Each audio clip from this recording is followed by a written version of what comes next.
What is the American Israel Public Affairs Committee, or AIPAC, and why does it matter to you? This powerful organization, AIPAC, is often whispered about in the halls of American politics, yet it remains a mystery to many.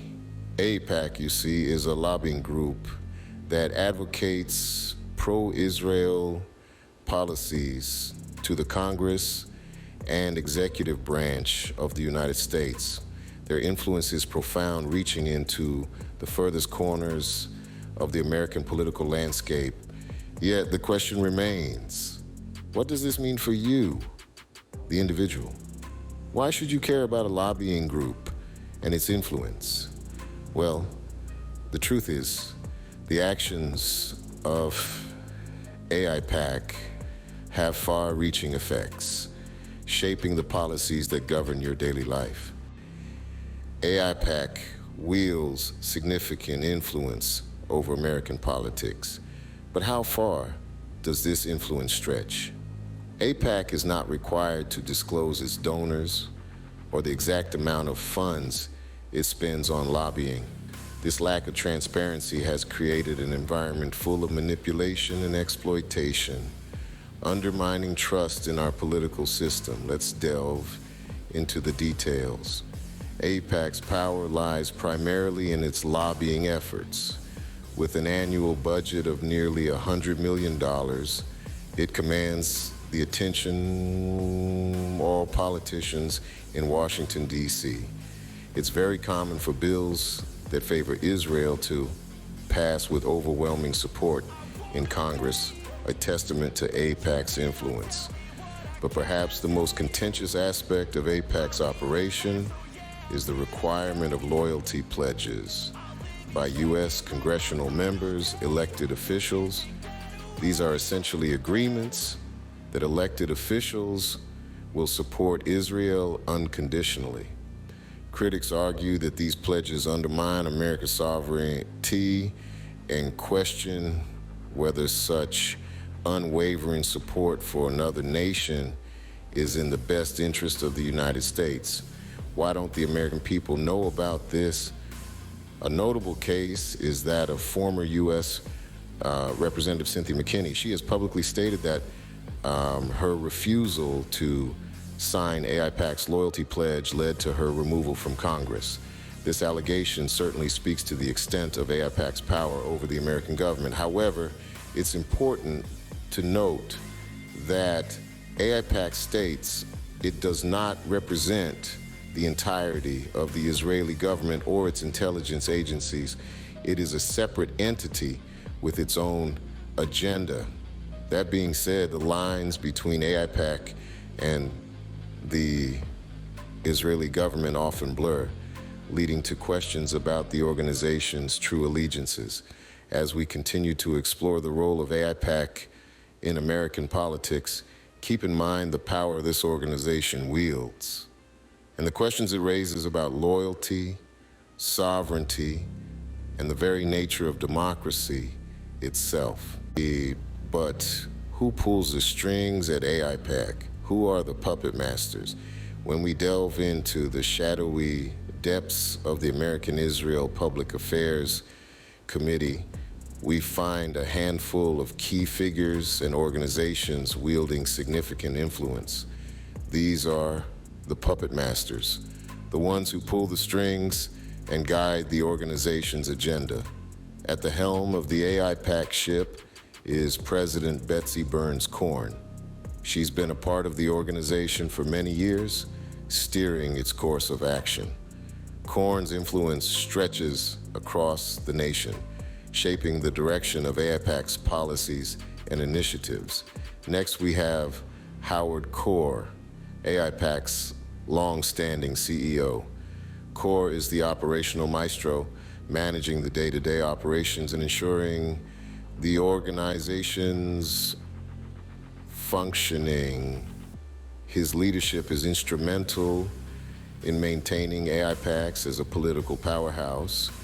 Then there's the board of directors, a group of influential individuals. They offer strategic direction, provide financial support, and utilize their networks to further AIPAC's cause. But AIPAC isn't a standalone entity. It's part of a larger network of organizations, each contributing to the pro-Israel lobby in the United States.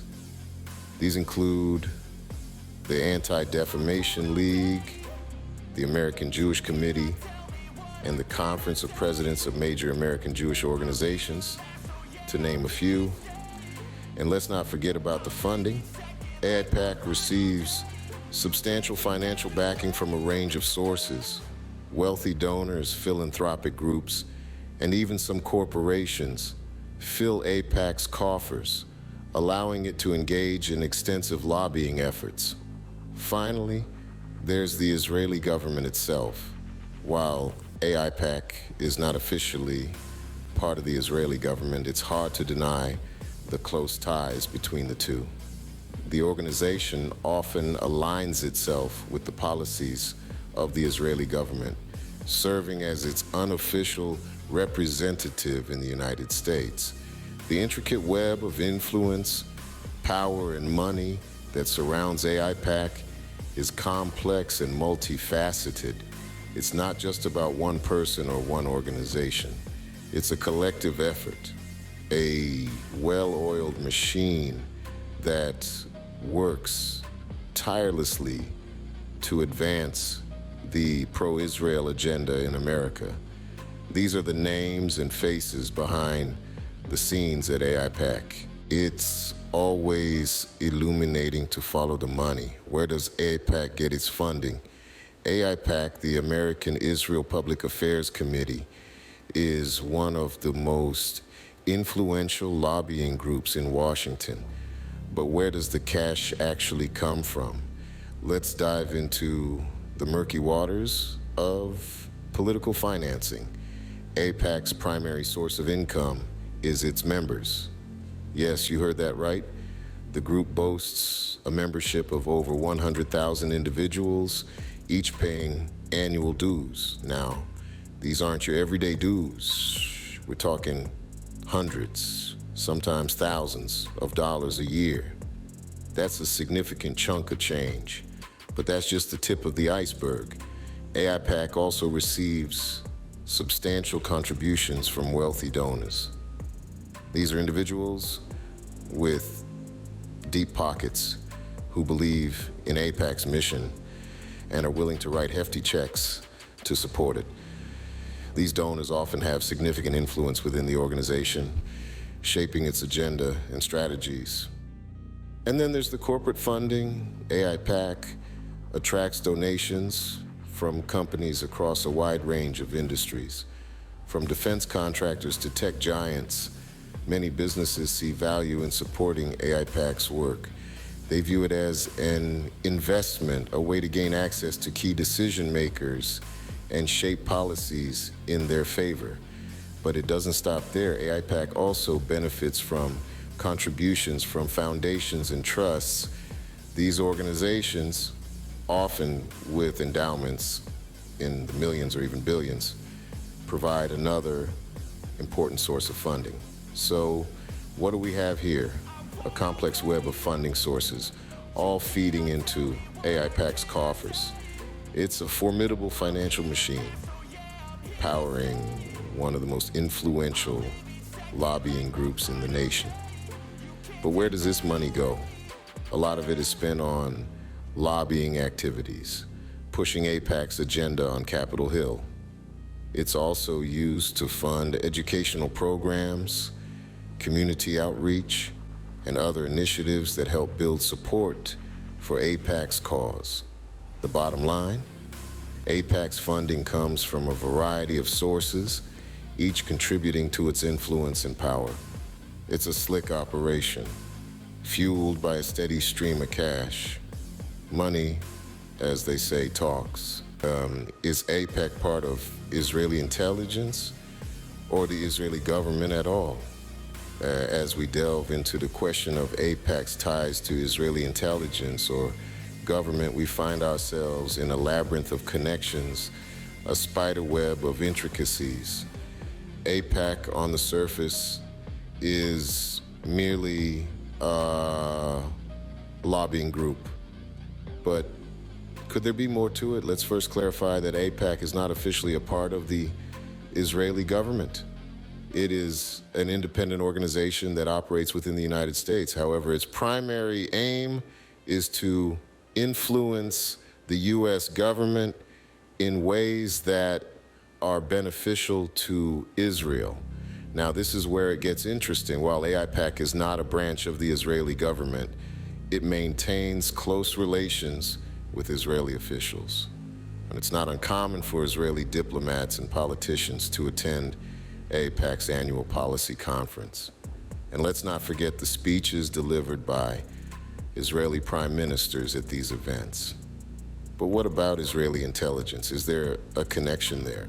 Well, it's not as straightforward as one might hope. There's no documented evidence that AIPAC is directly tied to Israeli intelligence. That being said, the organization's deep-rooted connections within the Israeli government could potentially provide access to intelligence information. AIPAC's influence extends beyond mere lobbying. It's a powerful force shaping American foreign policy towards the Middle East. And this power, this influence, it doesn't come from nowhere. It's built on a network of relationships with individuals and institutions, both within and outside of Israel. So, is AIPAC part of Israeli intelligence or the Israeli government? The answer isn't a simple yes or no. AIPAC isn't officially part of the Israeli government or its intelligence agencies, but its close ties to individuals within these entities suggest a relationship that's more complex, more intricate than what meets the eye. The ties between AIPAC and Israel are intricate and complex. How does AIPAC's influence affect the American people? Now, that's a question that deserves our attention. AIPAC, or the American Israel Public Affairs Committee, is a lobbying group that advocates pro-Israel policies to the Congress and executive branch of the United States. While lobbying in itself isn't inherently harmful, the influence of AIPAC has raised several concerns. One of the most critical is the potential distortion of American foreign policy. When an external group holds significant sway over the decisions and actions of our government, it raises the question, whose interests are we really serving? Is it the American people, or is it this lobbying group and the nation they represent? Furthermore, AIPAC's influence can lead to an unsettling imbalance in our democratic process. In a democracy, every voice should count, but when a single group wields significant power, it can drown out other voices, leading to a skewed representation of interests. This imbalance can, over time, erode the very principles upon which our democracy is built. Not only that, but there's also the issue of transparency. AIPAC is not required to disclose its donors or the exact amount of funds it spends on lobbying. This lack of transparency can create an environment ripe for manipulation and exploitation, undermining trust in our political system. But perhaps the most significant impact is on the American people themselves. The influence of AIPAC can shape public opinion and societal attitudes, potentially fostering division and discord among us. Instead of coming together to address our common challenges, we might find ourselves caught up in conflicts that serve the interests of others, not our own. In conclusion, the influence of AIPAC is not just a political issue. It's a matter that affects the heart of our democracy, our trust in the political system, and the unity of our society. It's an issue that every American should be aware of and critically examine. The effects of AIPAC's influence are far-reaching and profound. we must ask ourselves, is this the kind of influence we want shaping our nation's future? Could members of Congress be exploited or blackmailed by Israeli intelligence? Did AIPAC have a hand in Cynthia McKinney's removal from Congress? The dark side of politics is often murky, filled with allegations and insinuations that can be difficult to substantiate. But let's take a closer look at some of these claims. Cynthia McKinney, a former United States representative. McKinney was known for her outspoken nature and willingness to question the status quo. However, her tenure in Congress was cut short with her refusal to sign a loyalty pledge to AIPAC. That was the reason behind her political downfall. Now, you might be wondering, what does a loyalty pledge to AIPAC mean? It's a commitment to support the policies and actions of Israel, regardless of whether they align with the interests of the United States. The notion that an American elected official would be required to sign such a pledge is treasonous. How are they getting away with this? McKinney herself has stated that she was pressured to support AIPAC, and it certainly raises questions about the influence of foreign lobbying groups on American politics. The idea of members of Congress being exploited or blackmailed by Israeli intelligence is an even more alarming allegation. While it's an accusation that's difficult to prove, it's not entirely without precedent. After all, intelligence agencies around the world have been known to engage in such tactics. At this point in time, the politicians seem to be bought and paid for. It's a realm where power, influence, and hidden agendas often collide, and the fallout can have far-reaching consequences for the American people. And so, we're left with a disquieting thought. If these allegations hold any truth, then the world of politics is indeed darker than it seems. We, the people, must stay vigilant, question the status quo, and demand transparency from those in power. Because as we've seen, the world of politics is often darker than it seems. So, what can be done to combat AIPAC's American eroding agenda? The answer to this question lies in the heart of every American citizen who values their democratic sovereignty. It starts with awareness. You see, knowledge truly is power. The first step is to understand the extent of AIPAC's influence and how it operates. But it doesn't stop there. Share this information with your friends, your family, your neighbors. Spark conversations and debates. Challenge the status quo. Next, engage politically. It's easy to feel like your voice doesn't matter in the grand scheme of things. But remember, every wave begins with a single ripple. Write to your local representatives. Let them know your concerns about AIPAC's influence on American politics. Encourage them to take a stand. If they won't, maybe it's time to consider who else might. Thirdly, push for policy change. It's time to review the laws that allow foreign lobbying groups to wield so much power. The Foreign Agents Registration Act, for example, is a law that requires persons acting as agents of foreign principals in a political or quasi-political capacity to make periodic public disclosure of their relationship with the foreign principal. But is it enough? Is it being enforced properly? These are the questions that need to be asked and the conversations that need to be had. But none of this can happen without you.